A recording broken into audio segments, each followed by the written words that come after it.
This episode of Reality Escape Pod is brought to you by Weldwood Marketing, Buzzshot, Cogs by Clockwork Dog, and Patreon supporters like you. Cogs offers an outstanding support system dedicated to getting your show up and running and keeping it that way. Their team is ready to answer your questions via email or on their Discord server. On their website, you can watch tutorials, explore the knowledge base, and join that Discord, which boasts a community of over 600 users and is continually growing. It's a fantastic place to get support and ask, how do you do that? Receive news and updates, share tips and tricks, and connect with other escape room users about building games. Join the community today with the invite link at cogs.show, and make sure to follow at Cogs app on Instagram to get the latest news. Get the Cogs starter set for only $130 with free shipping to the USA. This bundle is normally valued at $257. You can learn more and purchase your starter set at cogs.show. Use code REPOD at checkout. That's REPOD. Make sure to follow them on Instagram or Facebook at Cogs app for the latest news. Link and details in the show notes. Welcome to the Reality Escape Pod, your lifeline when you need a getaway from the real world. I'm David Spira, alongside my co-host, PG Law. Together, we're exploring immersive gaming from all angles, and we'll be joined by guests who really know their stuff. Today's guest is Eric Springinfeldt, owner of Mama Bazooka in Bunschoten, the Netherlands. His company is best known as the first Dutch escape room business, as well as the creators of the iconic game, The Dome. Welcome, Eric. Thank you, David. And PG, of course.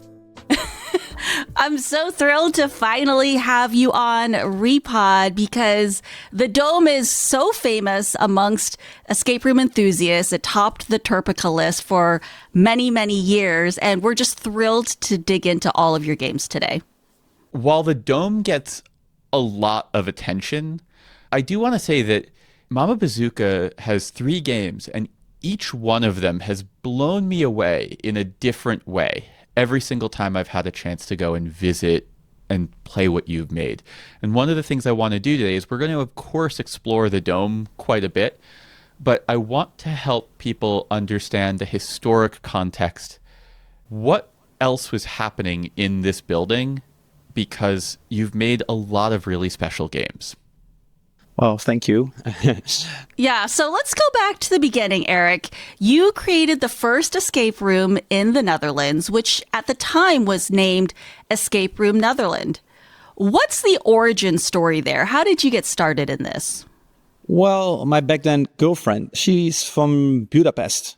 And I think everybody knows. Yeah. That's where David played his first escape room. How long ago was that? It was my second game, but I found out about escape rooms when I was planning the trip to Budapest. And the first game that I played was at Claustrophilia. It was Wicklewood.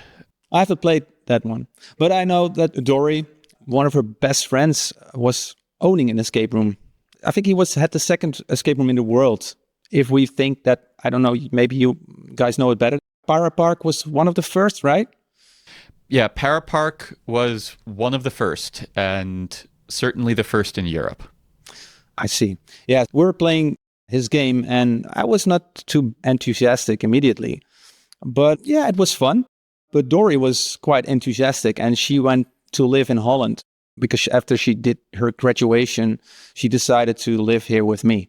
And she was teaching street dance courses in my music school. That was situated in the same building as Mama Bazooka is now. There was a lot of space, and she was thinking of bringing this concept to the Netherlands. So actually, it was her idea. I had some background from music. I was a musician at that time, still more semi-professional now, but at that time fully. So I had a big network of people that knew quite some things about sound, about lights, about automation.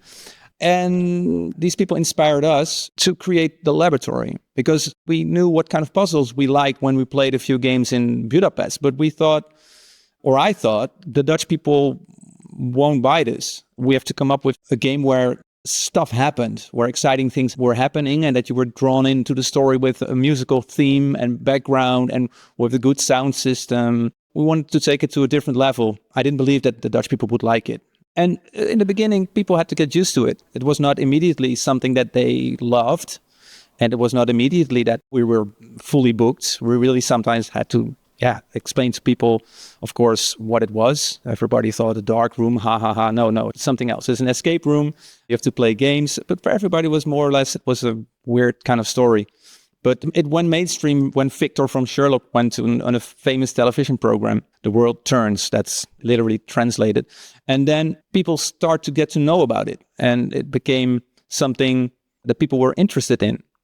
And from that moment on, it was booming, actually, because so many people wanted to play it. And there were just a few rooms in the Netherlands, maybe 3 or 4.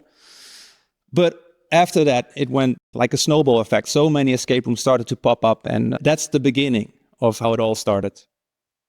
So your first game that you were talking about, which is currently called The Laboratory, in the early days it was called The Lab Room. This game was the first in the Netherlands, and it doesn't stand out quite in the same way that it once did, but it set an incredibly high bar with set and sound production in particular.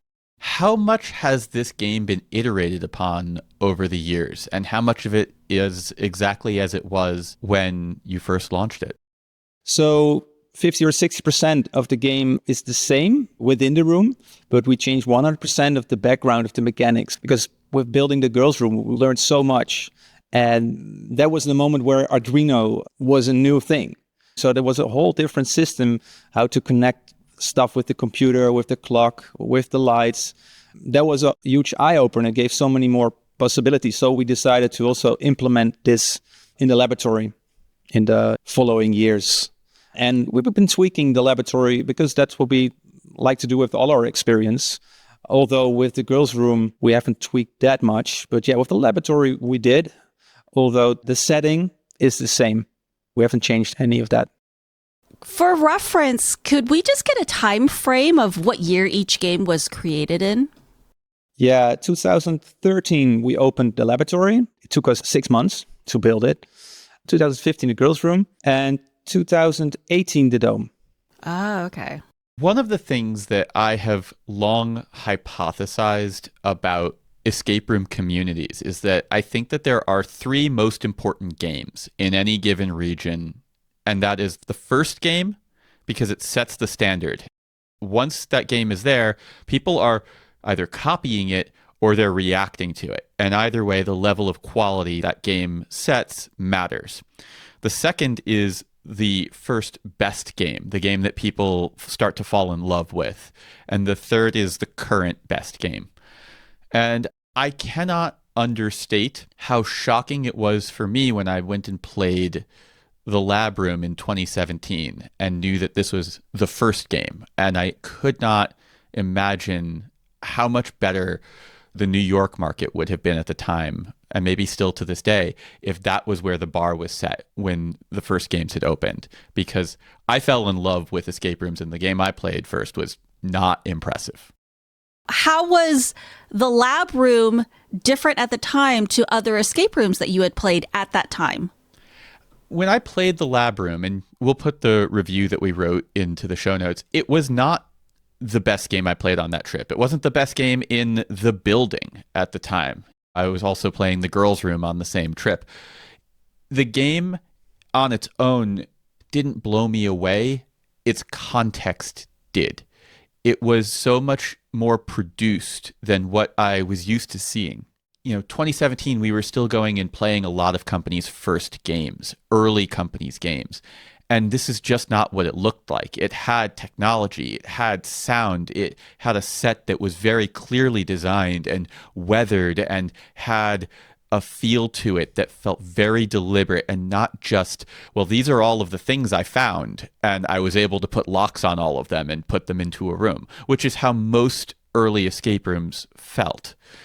It was designed and deliberate, and you can also feel the limitations that would have existed for creators who were establishing themselves in a brand new medium.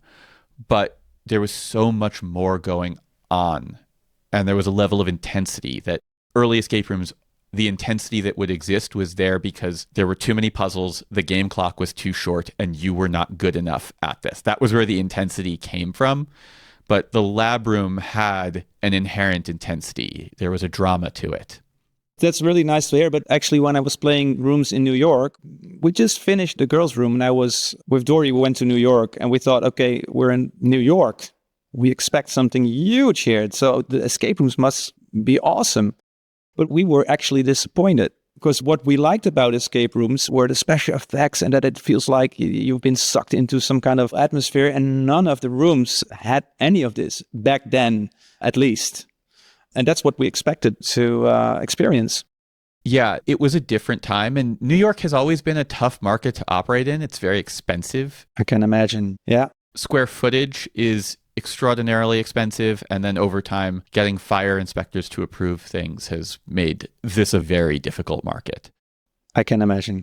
Anyway, while I didn't play the lab room when it was new, knowing what it was and what it represented just left me in awe. Which brings us to the second game, which I played on that same trip. And it was the girls' room, which truly melted my brain at the time. It was this dark, moody, psychological horror game with some very serious child endangerment happening in it, narratively, not in real life. When I played it, I had not seen anything like this at all. What were you striving for when you made the girls' room? It was, of course, a follow-up on the laboratory. And we thought, okay, this time, why not use much more space? So that gave us more possibilities because we could build more adventure. American Horror Story was for me a very big inspiration. And it's not that this is about any of those episodes, but it just, some fire got lit inside of me. And this happened throughout the whole project. I was inspired because of this. And that resulted in the way we built the girls' room. That makes so much sense. So especially if any listeners have watched the first season of American Horror Story, there's definitely a lot of parallels. And yeah, I was blown away by the girls' room. I played it in 2022 and it still stands up. It's probably one of my favorite horror rooms. And you really do feel like you're exploring a dark, gothic mansion where something bad has definitely happened here. Something really bad. From my perspective, the style of the girls' room appeared to set a standard for Dutch horror.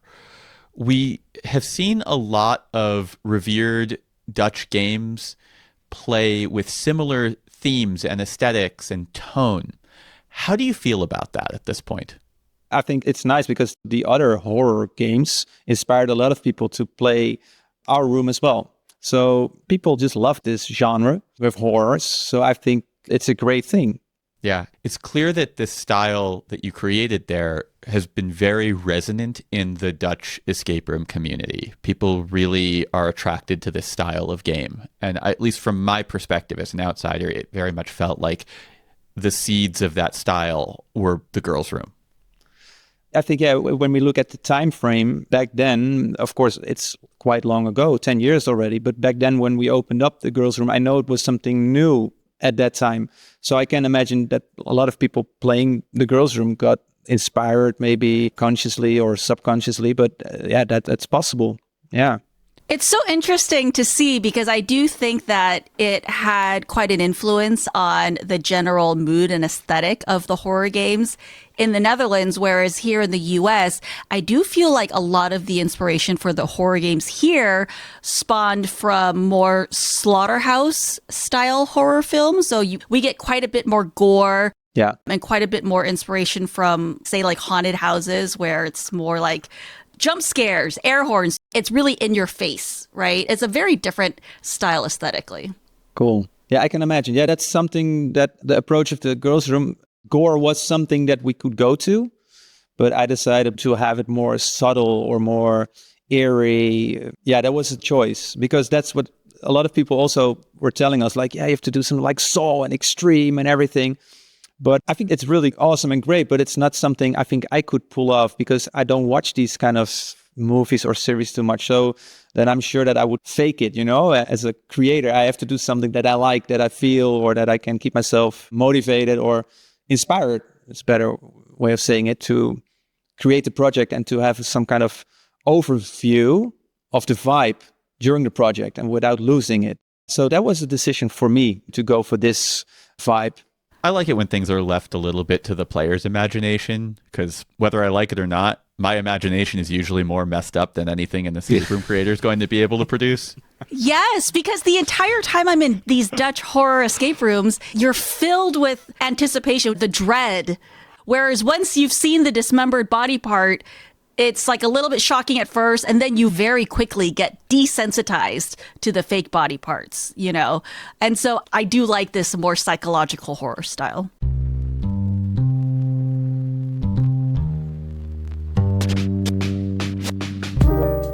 Hey Repod listeners, this is Jake from Weldwood Marketing.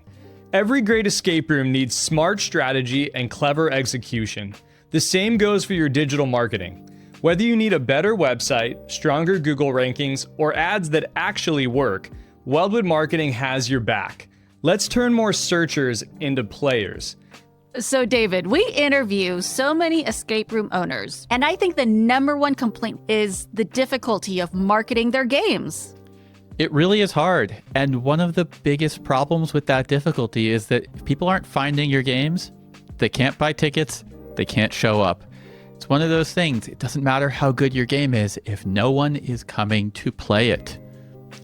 And also, you can't expect to be good at everything. Designing puzzles, building your sets, and being good at marketing. Like, who's good at all of that? Just hire a professional. Yeah, and Jake's team is great. I've been in the web design and user experience space for longer than I care to admit. And their websites look good.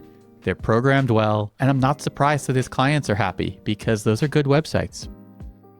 All right, Repod listeners, we love the escape room and immersive industry so much. We're doing something we almost never do at Weldwood Marketing. We're offering discounts. 15% off marketing services for your first 3 months and $750 off escape room websites. We wanted to make sure you have something special for being a fan of Repod. Go to weldwoodmarketing.com/Repod to schedule a discovery call with me, Jake, and let's take a full assessment of your online presence and find out ways that we can unlock some more money for you and your business. Links and details in the show notes. Let's talk about the Dome.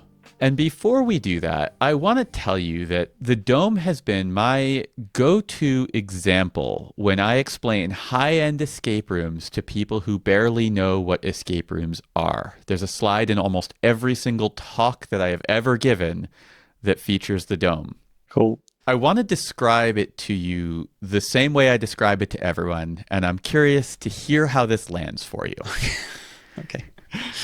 So, in the Netherlands, in a town called Bunschoten, outside of Amsterdam. As far as I can tell, this town only has a lot of cows, some people, and one of the best escape rooms in the world. And in this game, the premise is they are going to give you hallucinogens and put you inside of an experiment. And while they do not give you any drugs, they truly do make you feel like you are hallucinating. Cool. That's how I explain the Dome to people. Cool. Yeah. It's nice because you explained a big part of what the Dome is about. And it is true that it's a small city where just a few people live. But we also have a few sheep. So I stand corrected. I will adjust in the future. yes, that's okay. This is why we have to fact check. So it seemed to me back in the day, because when I first came to play your games, the Dome facade, this beautiful futuristic facade, was in your lobby, but the game wasn't open. And then I came back a year later and we came to play, but at the same time I was talking to a lot of Dutch enthusiasts and they were hearing that we were going to go play the Dome and they were saying, oh, you're going to go play the Dome? I don't know. I don't think it's very good. it seemed to me like you had some struggles launching this game. What were the challenges of bringing the dome to life? Yeah, that's a good question. The challenges were that I wanted to create something that felt like something new. Back then also I had to decide, do we go on the success of the girls' room in the same theme? Do we go with another kind of horror-ish story? And then I thought, no, I want to come up with something that we can surprise ourselves. That keeps me inspired because I like to create something new or fresh, but also to give the players that played already so many escape rooms, give them the feeling like they experienced something for the first time. And I took a risk in a sense, because a lot of things that work in escape rooms or that people liked so much, I threw overboard. I thought, okay, we're not going to do this, we're not going to do that, because people have done that already so many times. But I think in the beginning, I threw too many things out of the window.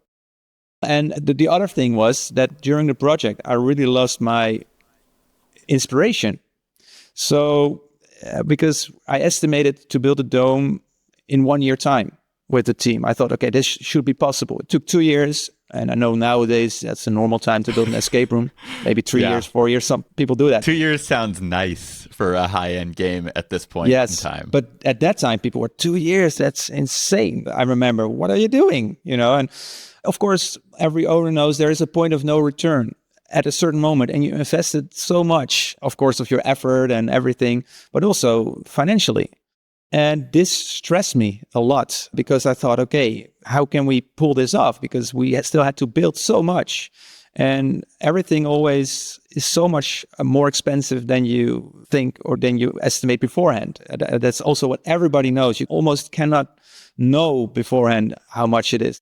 At that time, I felt that my creativity was blocked at a certain moment. But yeah, there was also a moment we were test playing the dome, and there were people enjoying it. But I saw on the look on their faces when they played the dome that it was not on the level. It was not the effect that I wanted it to have on people, or that I expected, not this fresh feeling. People did see potential in the experience, but I could not connect the loose ends somehow, or me and my team, we lost that. So, of course, people that were playing the dome in the beginning, they were playing a game that was not, in that sense, not finished. It was not connected somehow. And that's what makes a game feel really good, because you feel there's a connection, a synergy, a flow, a rhythm. There was a lack of all of this. And I did know that. So I really needed to get away from my company for a while to detach myself, get rid of my writer's block. So I went for 4 months on holidays, actually. Did a lot of meditation and a lot of stuff that made me forget actually to have a company. So that was really pleasant. And it was really what I needed. I really needed to get away and zoom out. And long story short, I went back to the Netherlands and I was playing the game with my team, because we like to test run the game ourselves, just for the feel. And it was very quick that I knew like what to change. And also with the feedback, of course, of the customers and the seasoned players that were so nice to give feedback. And of course, some critical reviews as well that were very good for me to read and to understand, to get to know the player's mind. And it clicked also with my own experience. So I thought, okay, I understand now. We changed quite a few things. And then we felt that the teams, I saw people come out of the room with like very over-enthusiastic sometimes, like they were like, or blown away, or hugging me, or kissing me. It was crazy. That's usually a good sign that you've done something that's pretty good. Yeah, so it was really cool. And I thought, wow, this actually, now we're getting there, Internationally, we felt that there was some kind of buzz going on. But the beginning, yes, it was harsh and it was disappointing and it was a bitter pill to swallow. Was there a specific moment when you realized that the dome worked? It was doing what you wanted it to do? Yeah, it was the player's reaction. As a creator, you will eventually have blind spots. I was almost living inside of the dome during creating. So it's very hard to see the dome as something new every time I'm test running it. But after seeing so many teams backstage after the game, I think I get a certain feel or sense that I know now by just seeing the look in the eyes of the players, if something happened, if something clicked, if they feel it. And so then I knew like, at least the game is good. And that was a relief. I bet. Yeah, not only because I want people to have a great time if they come to Mama Bazooka, but also, of course, it's nice to have some nice reviews and not people that are really disappointed and stuff, because we really had some shitty reviews.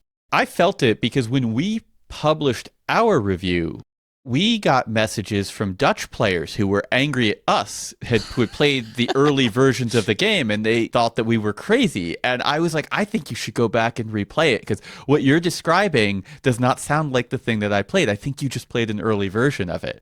Yeah, and I feel sorry for those players as well. You know, that people were disappointed, but it's something I cannot rewind any of it. It's just, it was a wild ride and we didn't know it was new. And there's a lot of tech in the dome as well. There was a new thing for me and for us as well. And it's also when you build a car or something else, it's been tested by so many before it's released. But with an escape room, with tech, yeah, it's something you cannot see beforehand how much problems you will have to go through or have to solve before it's working properly.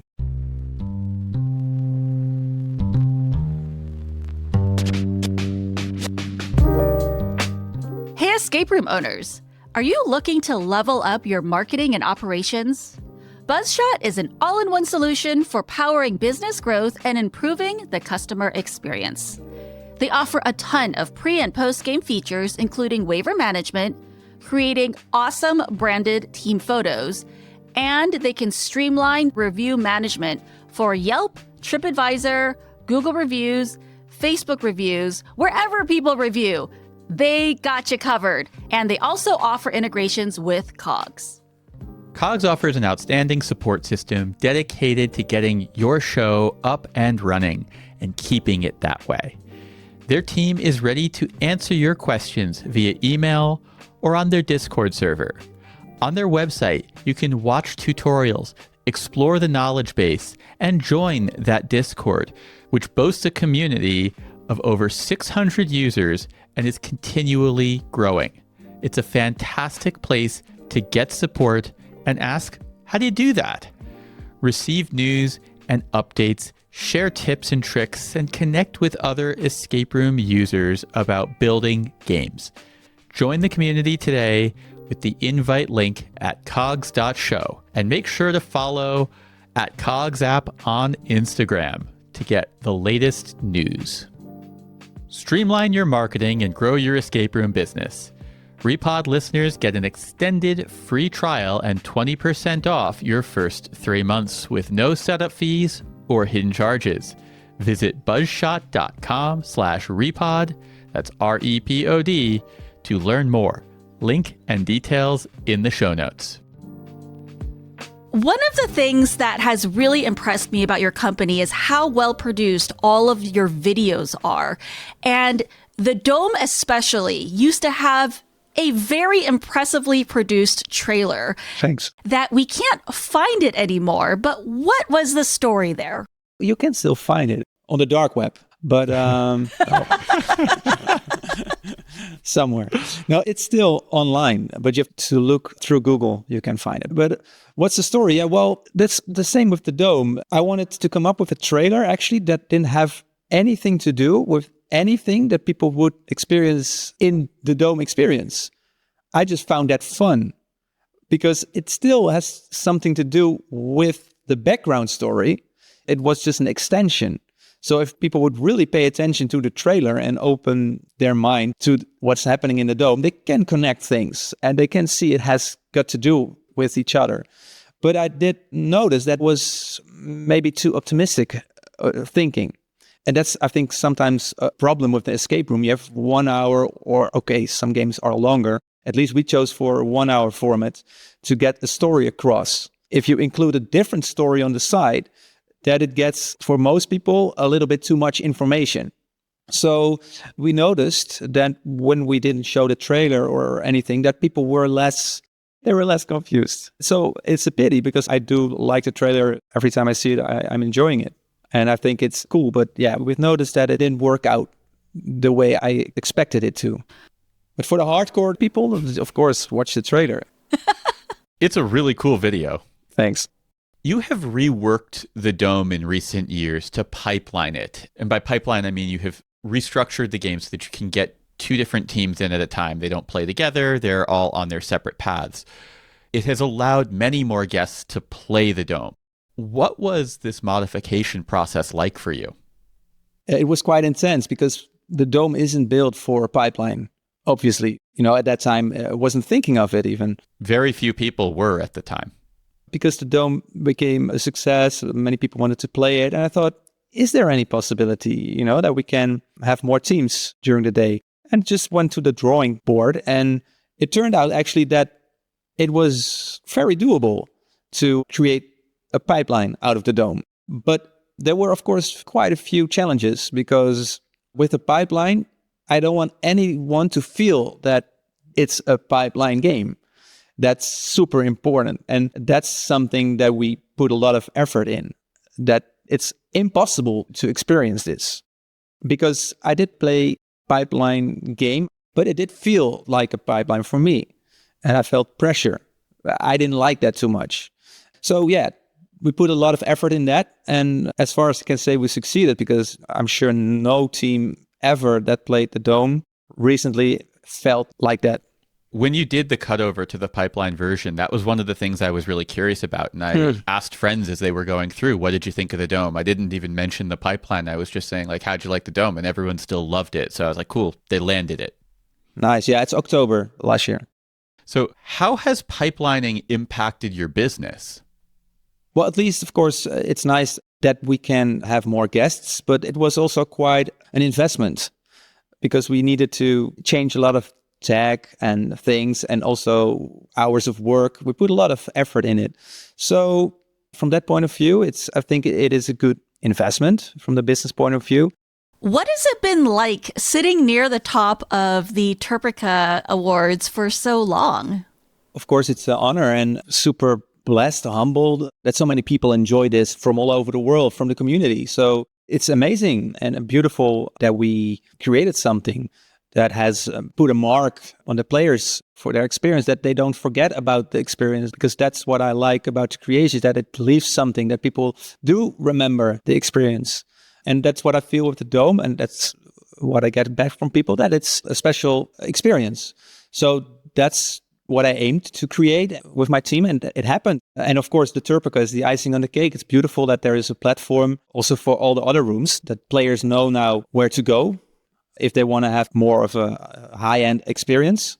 So altogether, yeah, really great and blessed by this. And of course, it comes also with some responsibility. We had some technical difficulties with the Dome 2 weeks ago, because we had here in Bunschoten, we had an electric shutdown. And that kind of ruined some of our devices. And although things are protected, it did mess up some of our tech systems. And then, because we couldn't run any longer, and we were fully booked with the pipeline, people coming from Los Angeles, people coming from Denmark. We had some teams internationally, and I was calling them. I said, okay, we have kind of a problem. And that stressed me, because then I felt like, okay, we do have something here. Because I was hoping that maybe they were just in Amsterdam, wanted to smoke weed and also play the Dome. And it turned out that they came to the Netherlands to play, of course, some other great games in the Netherlands. But yeah, especially the Dome. That's what they said, And I thought, oh, okay, yeah, then that's stressing. If everything goes the right way, it's beautiful. But if you have some problems, I feel very responsible. So it's a beautiful thing, but we really try to work hard that we don't disappoint. That's something I don't want to experience anymore. That is a trauma in a way, because I felt that exact same emotion when I had to get people out of the room because, yeah, we couldn't continue. So yeah, working very hard now as well to not let that happen again, to have things spared. If we have electric shutdown, that we have a huge battery that can run the Dome for a couple of hours. So trying to invest in these kind of things. Oh, tough lesson. Yes, it is. But it's also it's a crazy thing because, yeah, the battery to run, it's also something that didn't exist 7 years ago. But nowadays we have this tech with solar panels. So it's also cool that we can now just continue the game. It's amazing. Does the Dome stop you from making another game? Yeah, well, at least for a while. Yeah, it did. I'm really open to create a different experience. But again, I don't want to create something that already exists or that is a little bit like a hybrid between the dome and the girls' room. I find it very important to come up with something, at least that I find spectacular. Of course, it's up to the players if they agree, but that I find, wow, now this is something that would be so awesome to not only create it, but to present it to the people, something surprising. And I do have some ideas, but not yet. For me, I have this, like I said, with the American Horror Story, or with the concert of Muse. The band was for me an eye-opener of what you can do with a show. And that inspired me for the dome, actually. And I'm still waiting for that inspirational moment that I know, like, yeah, this clicks. This is the direction. And that makes sense, because whatever you make next, you already know how much pain it was to produce the dome. Yeah. You know you're kind of signing on for that kind of level of creative and production pain that you really have to go in believing in it to be able to get yourself through to the other side. Exactly, because I believe very much in the dome, and still it was not easy how my mind works. Maybe some other people are way better in somehow structure it or find their inner peace during the project. But for me, I know myself, so I have to be careful. As we mentioned earlier, your company started out as Escape Room Netherlands. And in the recent years, though, you rebranded it to Mama Bazooka, which I really love this name. It's a lot of fun. Where did it come from and what inspired the change? Escape Room Netherlands, it's too common, the name, because there's so many escape rooms. And I was discussing with friends from the industry about their change their name in something else. And they inspired me to change it because I thought you want to stand out. Insiders know where the name comes from, so I don't want to spoil anything. I felt this name came to me just all of a sudden, and I also found it funny, and I thought, why not name the company like this as well? It was just a name that didn't have anything to do with escape rooms, and nobody can trace it to an escape game or escape room, and I found that funny. Yeah. So you've mentioned your team a little bit. How big is the team? Who are building and maintaining these games? We have quite a small team, actually. The entrance of the dome that everybody has to go through. Very iconic. The doorway to the dome. Exactly.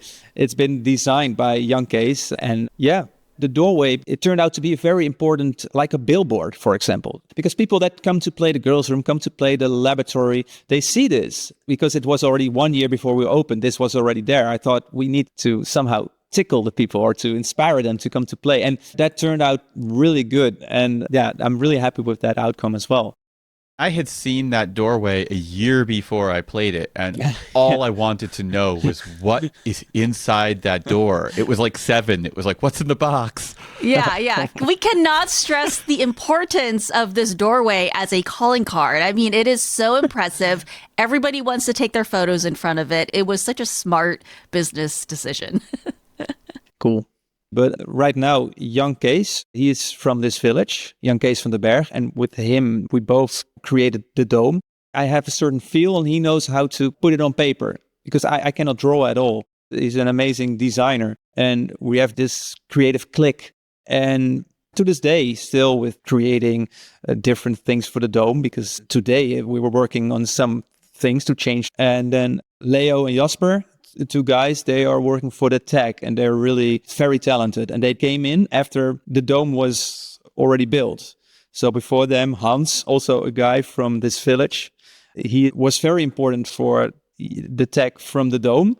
He is actually IT specialist of my dad. So I know him since I was 1 year old. And yeah, it was really funny. So he could also create what we had in mind, but he was too busy. And I'm very lucky that Leo and Jasper, really, like I said, very talented. They're now in the team, and they made this whole pipeline thing actually possible. Everything is seamlessly working together in a very nice way. Also for us as game hosts backstage, that we are not having too much effort in having to do things, because we've been working on programming every week to tweak the game, to get it more smooth, more intelligent. I wouldn't go that far that it's artificial intelligence, but there's some intelligence in the dome that we didn't have before. So the dome knows now what kind of team is inside of the room, and then the game can decide where to go with the puzzles, with the complexity, the difficulty.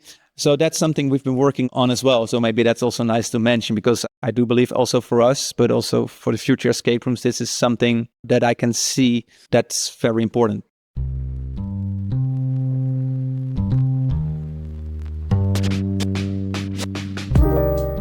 We are hosting our convention virtually this year, August 17th and 18th, 2025.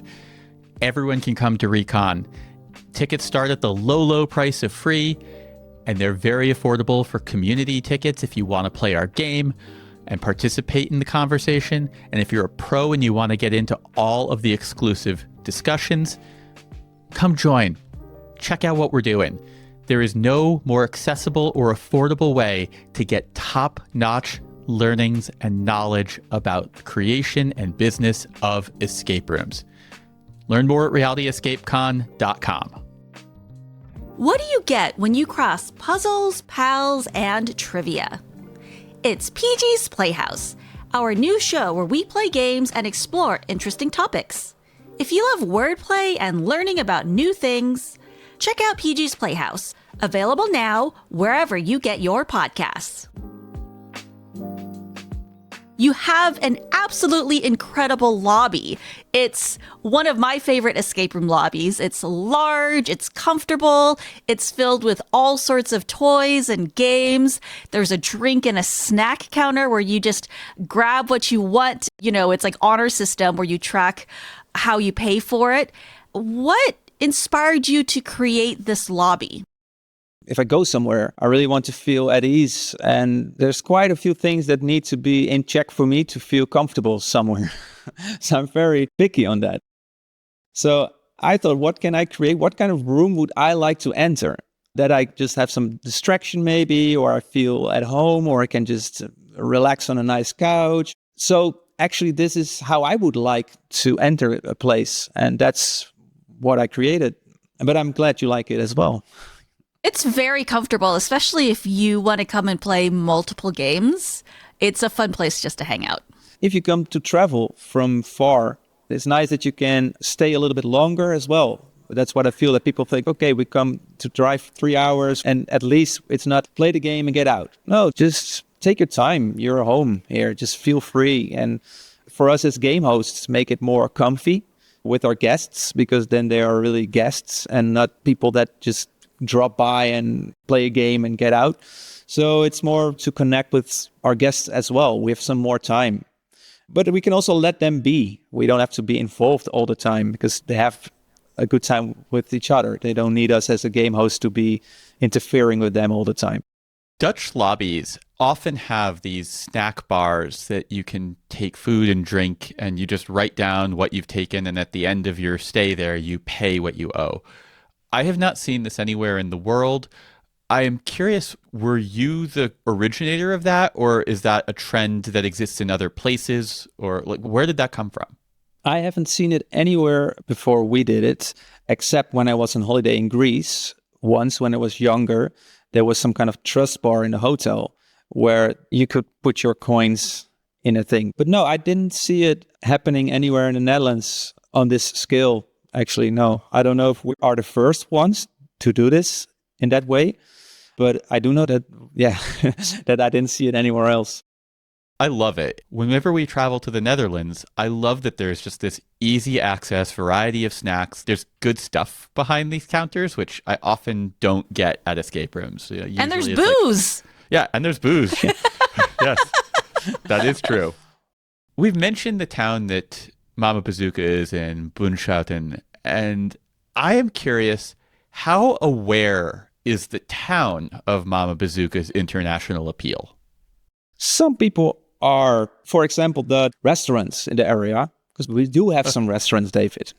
Yeah, and I'm guessing they're wondering why all of these foreigners are coming. Yes, they do. They know now, of course. But it's fun because when I go there, they say, oh, yeah, we had a team from Austria just a few days ago. So people, of course, they like it and they are aware. Yeah, the community is aware in that sense. Yeah. Yeah. Earlier, I kind of made fun of Boonschauden, but I actually really do love it. It is an adorable little town, and you just don't expect to get off of a bus or take a taxi out there. And once you are walking into that building, you just don't expect what you're going to find. And I think that is the image that has been burned into my mind over the years of my visits to Boonschauden. Cool. Did you also went to the city center? So you know the little village? Yeah, we wandered around a little bit. Cool. I guess because that's so old, you don't have in America, there are some old things, but it's just, I think old in America is 100 years, right? Or 150 years is already old.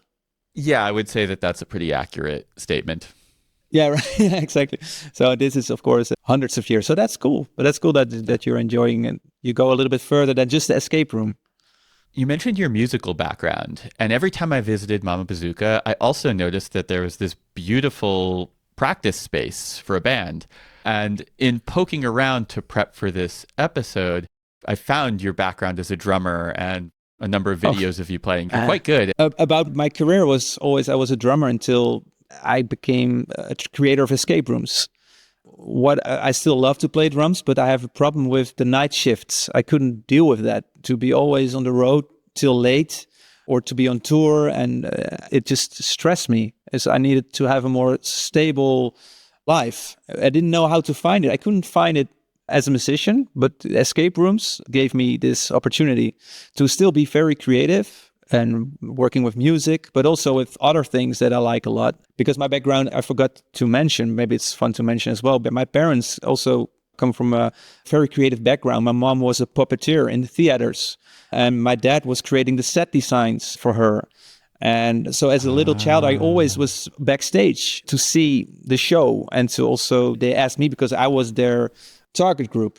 I was always backstage as a child and just seeing all these things. And when I was a child, also always creative, building haunted houses for the children in the area and ask them for 5 cents they could go in. So there was a part of me as well that I was, as a musician, couldn't do anything with that because I was the target group of children. My parents always asked me when they were rehearsing the show what I found about it or could change something. So I was, from an early age already, my brains were thinking about these creative things like shows.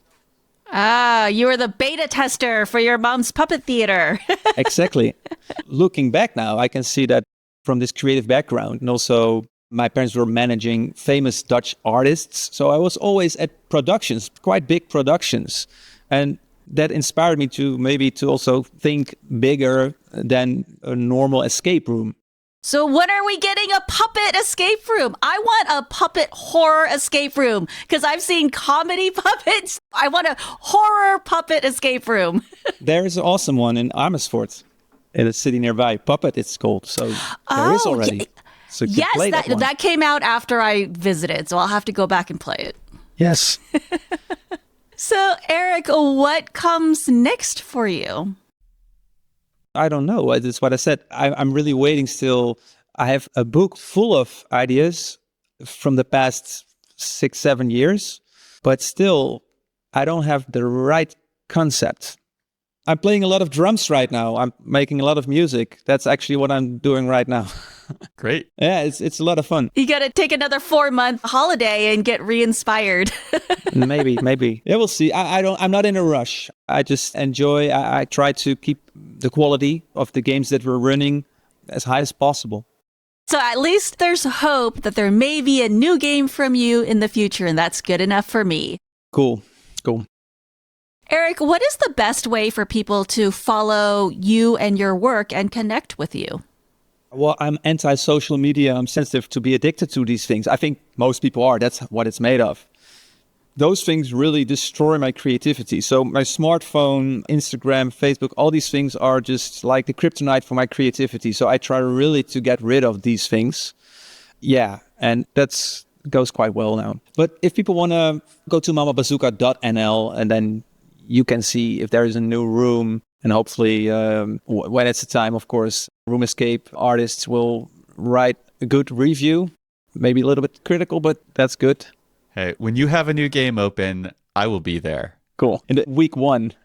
Not week 1. When it is ready, and when you say it's ready, I will be there. That's good. That's good. Awesome. Yeah. That's a deal. I don't want to put that kind of pressure on you. Thanks.